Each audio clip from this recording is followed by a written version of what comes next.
आज जो सीटेट के नए टॉपिक के साथ आज मैं फिर शुरुआत कर रहा हूं। लगातार मैं प्रयास कर रहा हूं कि सीटेट आने वाला समय जो दिसंबर में होने वाला है उसके तहत मैं लगातार आपको कुछ न कुछ नया देते चलूँ ताकि आपके नंबर में इजाफा हो सके और सीटेट क्वालिफाई करना ही नहीं है बल्कि उसमें ज़्यादा से ज़्यादा मार्क्स लाना। आगामी जो बिहार और जो अदर एग्ज़ाम होने वाले हैं जैसे राजस्थान, मध्य प्रदेश, उत्तर प्रदेश, झारखंड, तमाम जगह पे अब सीटेट के नंबर को भी इंक्लूड किया जाएगा। सीटेट के नंबर को भी लेने के प्रयास किया जा रहा है। उसी के तहत मैं चाह रहा हूं कि आप ज़्यादा से ज़्यादा प्रयास करें। बिहार प्रथम बार 60-40 का रेशियो करने जा रहा है जिसके तहत सीटेट का नंबर 60% लेगा एवं 40% आपका एकेडमिक नंबर लेने जा रहा है। रीट में भी राजस्थान का जो रीट पेपर होने वाला है उसमें भी आने वाला करिकुलम में यही प्रोग्राम भी। उत्तर प्रदेश जो सुपर टेट की बात चल रही है, योगी सरकार ये इस बात में सोच रहे हैं कि अब सीटेट के नंबर को भी कंसीडर किया जा सके, क्योंकि हम कंपटीशन जो सरकार सोच रही है, एनसीटीई सोच रही है कि कम्पिटिटिव एग्जामिनेशन है और कम्पिटिटिव नेचर के द्वारा ही पात्रता परीक्षा ली जा रही है।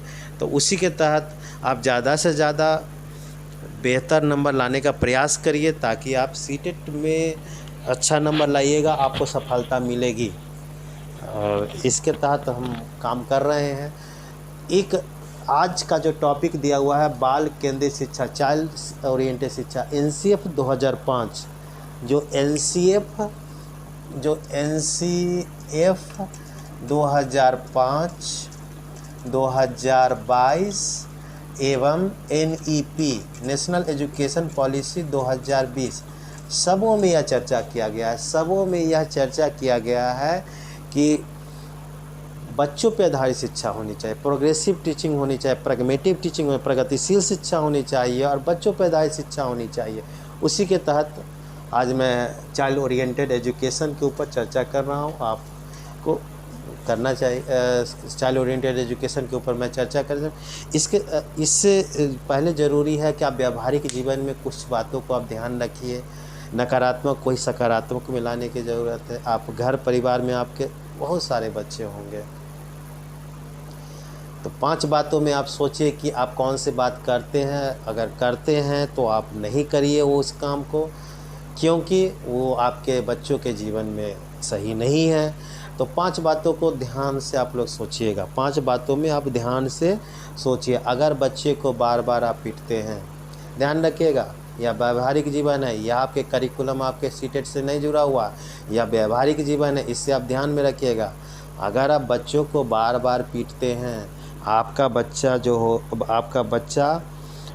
जो टैलेंटेड नहीं होगा।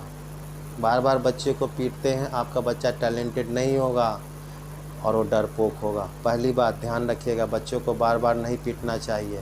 और एनसीएफ 2005-22 सबों में कहा गया है कि बच्चों को पीटना नहीं है। आप अगर परिवार में बच्चों को पीट रहे हैं तो आपके बच्चे डरपोक होंगे, टैलेंटेड नहीं होंगे। दूसरी बात, बच्चों को बार बार अगर ताना दे रहे हैं, बच्चों को अगर बार बार ताना दे रहे हैं आप, तो आपका बच्चा निकम्मा हो जाएगा और कोशिश करना नहीं छोड़ देगा। इसलिए बच्चों को ताना देना नहीं चाहिए। तीसरी बात, बच्चों का मजाक नहीं उड़ाना चाहिए। अगर बच्चों का मजाक उड़ा रहे हैं वो बुज़दिल हो जाएगा, आत्मविश्वास खो देगा। तीसरी बात को आप ध्यान रखिएगा। चौथी बात, जो बच्चा पर भरोसा आप नहीं रखते हैं, बच्चे पे भरोसा अगर आप नहीं रखते हैं, बच्चा आपका धोखा देगा और आगे चल के आपके परिवार का आपके लिए विद्रोही हो जाएगा। चौथी बात को ध्यान रखिएगा। 5वीं बात, बच्चों पे आप अगर भरोसा नहीं रखते हैं, बच्चे पसंद करना छोड़ देंगे, जीवन में कोई चीज़ को पसंद करना छोड़ देगा और वह जो है सो आलसी हो जाएगा। इसीलिए 5 बातों को गांठ बांध के रखिएगा। आप तो अपने जीवन में आप कर रहे हैं तो नहीं करिए, ये 5 बातों को ध्यान से रखिएगा ताकि आपके बच्चों का भविष्य बन सके। ये नकारात्मक चीज़ों को मैं बताया हूँ, इसको पॉजिटिव वे में लीजिएगा, पॉजिटिव वे में करिएगा। इस 5 पॉइंट को गांठ बांध कर रखिएगा ताकि आपके बच्चे बुज़दिल ना हो। चलिए अब हम टॉपिक पे आते हैं, child oriented education. Child oriented education के ऊपर कहा गया है, जो शिक्षा जगत में कही गई है कि पुरानी शिक्षा जगत में यह बात पे फोकस की गई है कि बच्चों के मस्तिष्क को केवल ध्यान देना है, बच्चे कितना जानते थे। अब सुश्रुत की बात को ले लीजिए, आप अदर किसी को बात करिए, बच्चों के मस्तिष्क के ज्ञान में, विज्ञान में ज़्यादा तीक्ष्ण था, सोशल साइंस में ज़्यादा था, बच्चों के दर्शन में ज़्यादा विद्वान थे। यहाँ जो आधुनिक शिक्षा पद्धति की गई है, आधुनिक शिक्षा पद्धति में जैसे जॉन डेवी के कंसेप्ट को देखिएगा, जॉन हरलॉक की कंसेप्ट को देखेगा, फैंडॉफ के कंसेप्ट को देखेगा, तो वो लोग कहते हैं कि आधुनिक शिक्षा प्रणाली जो है को सर्वांगीण विकास पर आधारित होनी चाहिए।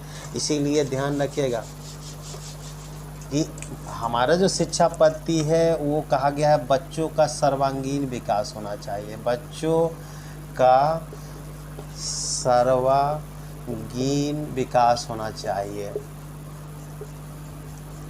और विकास होना चाहिए। इसी के तहत समावेशी विकास की बात की गई है, समावेशी विकास की बात की गई है। इस सर्वांगीण विकास का मतलब क्या होगा? अब जब आप विकास के सिद्धांत को पढ़े होंगे या प्रीवियस वीडियो मेरा देख रहे होंगे, देखिए आप लोग ज़्यादा उत्सुकता के साथ देखिए, क्योंकि आपके लिए फ्री क्लास है, तो आप देखते रहिए इस चीज़ को। सर्वांगीण विकास का मतलब ये होता है कि बच्चों का होलिस्टिक डेवलपमेंट हो रहा है कि नहीं, शारीरिक विकास हो रहा है कि नहीं। यहाँ सर्वांगीण विकास का मतलब यही है कि बच्चों का शारीरिक विकास हो रहा है कि नहीं, या बच्चों का जो होगा सो मनोवैज्ञानिक विकास हो रहा है कि नहीं, वैज्ञानिक विकास हो रहा है, मनोविज्ञान के क्षेत्र में उसका, यानी कि बच्चों का माइंड का विकास हो रहा है कि नहीं, माइंड का विकास हो रहा है कि नहीं, या देखा जाता है बच्चों का जो होगा सामाजिक विकास हो रहा है कि नहीं। यानी कि नई पद्धति में बच्चों पर आधारित शिक्षा का मतलब यह है कि जो बच्चों का जो हो गया सो शारीरिक विकास हो रहा है, मनोवैज्ञानिक विकास हो रहा है, सामाजिक विकास ये हो रहे हैं या नहीं हो रहे हैं, ये ध्यान रखिएगा। सीटेट में क्वेश्चन आता है क्या जो बच्चों पर आधारित शिक्षा का तात्पर्य क्या है, बच्चों पर आधारित शिक्षा का तात्पर्य क्या है। तो बच्चों पर आधारित शिक्षा का तात्पर्य यही है कि बच्चों का सर्वांगीण विकास हो रहा है कि नहीं। पुरानी पद्धति में बच्चों का केवल मस्तिष्क का विकास देखा जाता, मस्तिष्क में क्या ज्ञान है उसके बारे में देखा जाता था। लेकिन जब से हावर्ड गार्डनर ने बुद्धि के कई सारे सिद्धांत को दिया, उसके बाद विश्व और भारत में दोनों जगह पे यह चीज़ जोड़ा गया है कि बच्चों का सर्वांगीण विकास हो रहा है कि नहीं। इसलिए पहला इसका उपयोगी चीज़ को ध्यान रखिएगा कि बच्चों का होलिस्टिक डेवलपमेंट हो रहा है कि नहीं, यह बच्चों पर आधारित शिक्षा का भाग है। दूसरी बात बताई गई है कि एक शिक्षक के लिए, दूसरी चीज़ के लिए, एक शिक्षक के लिए कहा गया है कि शिक्षक जो होगा अगर सर्वांगीण विकास को ध्यान में देख रहा है तो उसका जो शिक्षण कला होगा, शिक्षण कला जो होगा वो सुगम होगा एवं सरल होगा। बुक की बात करिएगा, टेक्स्ट बुक की बात कीजिएगा, उसको सरल भाषा में लिखने की बात की गई है, सरल भाषा में लिखने की बात की गई ताकि बच्चे आसानी से समझ सके, बच्चे जो है सो आसानी से उस चीज़ को समझ सके। सरल भाषा में लिखने की बात की गई है ताकि बच्चे आसानी से उस चीज़ को समझ सके, और इस चीज़ के बारे में सरल भाषा में वो समझ सके, ये चीज़ ध्यान रखी गई है, इस चीज़ के ऊपर ध्यान रखा गया है। ये बातें हो गई सरल सुगम बनाने के लिए गई, और शिक्षक के ऊपर और कही गई है, और बातें कही गई है इस पे कि शिक्षक विद्वान हो, टैलेंटेड हो, ज्ञानी हो, इससे बाल विकास से कोई मतलब नहीं है। बच्चों का व्यक्तित्व विकास हो रहा है उस पर ध्यान देना चाहिए। यानी कि दूसरी पहलू सीटेट में क्वेश्चन आया हुआ है कि यहाँ पे शिक्षक को गुणवान होने की बात नहीं की है, बच्चों के व्यक्तिगत विकास में क्या रोल है उसका, बच्चों के व्यक्तिगत विकास में क्या योगदान है, व्यक्तिगत विकास में क्या योगदान है उस पर ध्यान देने की बात की गई है। बच्चों का व्यक्तिगत विकास में क्या योगदान है उस पर ध्यान देने की बात की गई है। शिक्षक को दूसरी बात कही गई है शिक्षक को प्रतिभावान व्यक्ति, प्रतिभावान, रचनात्मक, मंदबुद्धि, ये बच्चों पे विशेष ध्यान देने की बात की गई है। विशेष ध्यान से प्रबंध करने की बात है, विशेष ध्यान देने की बात की गई है। बच्चों का जो प्रतिभावान है, रचनात्मक है, मंदबुद्धि है, इस पे विशेष ध्यान देने की बात की शिक्षक के ऊपर कहा गया। ये शिक्षक के ऊपर कहा गया कि इसके ऊपर ध्यान देना चाहिए। अगली बात जो कही गई है, तीसरी बात जो यहाँ पे कही गई है, व्यक्तिगत विभिन्नता होती है।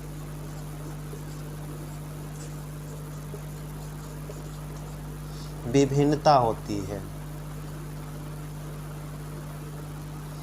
विभिन्नता होती है, यानी इंडिविजुअल डिफरेंस होता है।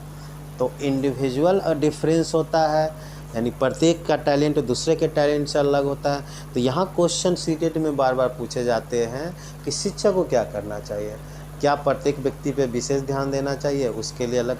देखिए, क्लासरूम में देने पे, क्लासरूम में जाने के लिए आपको जो है सो सबको सामूहिक रूप से पढ़ाना है, लेकिन अगर आप मैनेजमेंट करना तो प्रत्येक व्यक्ति को ध्यान में रख के देना चाहिए। इसीलिए बाल विकास शिक्षा के ऊपर दो चीज़ों पे फोकस ज़्यादा किया गया है। मनोवैज्ञानिक, व्यवहारिक मनोविज्ञान के तहत शिक्षक को शिक्षण कला में ध्यान देना चाहिए। व्यक्ति का विभिन्नता को देखना चाहिए, विभिन्न कैटेगरी के लोग हैं, मंदबुद्धि, टैलेंटेड टीचर्स, टैलेंटेड स्टूडेंट्स या क्रिएटिविटी स्टूडेंट, सबों पे ध्यान देना चाहिए। और पहली बात है क्या, जो भाषा को, शिक्षण कला को, टीचिंग मेथोलॉजी को सरल सुगम कैसे बनाना है, उसके ऊपर ध्यान देने की बात की गई। यही चाइल्ड शिक्षा ओरिएंटेड है। अगली क्लास में मैं आपको पढ़ाऊंगा कि इसकी जो मुख्य क्या क्या विशेषताएं हैं, बच्चों पे आधारित शिक्षा की क्या क्या विशेषताएं होंगी। अगले पार्ट में आप इस चीज़ को देखिएगा। Thank you for very much.